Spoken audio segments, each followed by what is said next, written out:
Tov, good morning. We continue with our 3-minute daily dose of Torah, studying the first parak in Pirkei Avot, Mishnah 11, Yud Aleph, Av Talyon Omer, Chachamim.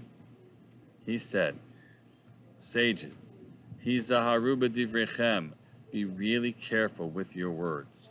Shema tachuvu chobat galut, lest you incur the penalty of exile, v'tiglu l'makom mayim haraim, and you'll be exiled to the place of the evil waters.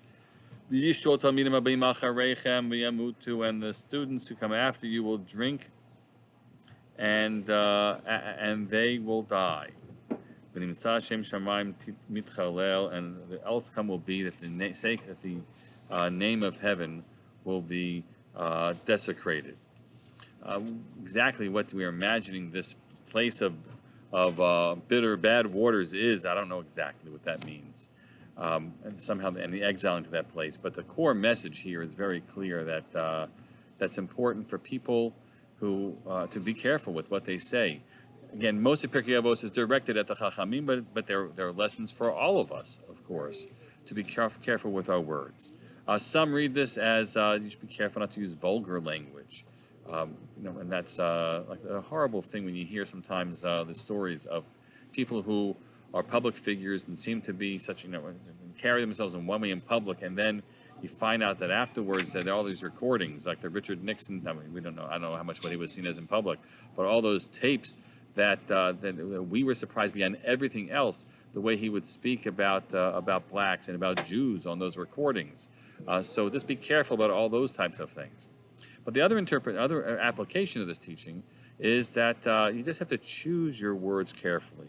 Every word, because people are following. If we described earlier in the week the obligation and encouragement that people should be following the words of the wise, of the sages, with thirst and being in the dust of their feet and thirsty for their words. So every word you say, whether you like it or not, are being heard and listened to. And it's not just about Chachamim. We know it's not just about Chachamim. We know it's anybody who's got other eager ears, little ears sometimes, your children or others who hear you say something that you might have said without careful enough consideration. And sometimes it's simply that you said something wrong about someone, or if you weren't clear enough that people could easily make errors based on what you're saying in ways that will lead to really some bad outcomes. So the extra expectation that people should choose your words with care, be clear and exact in what you're saying.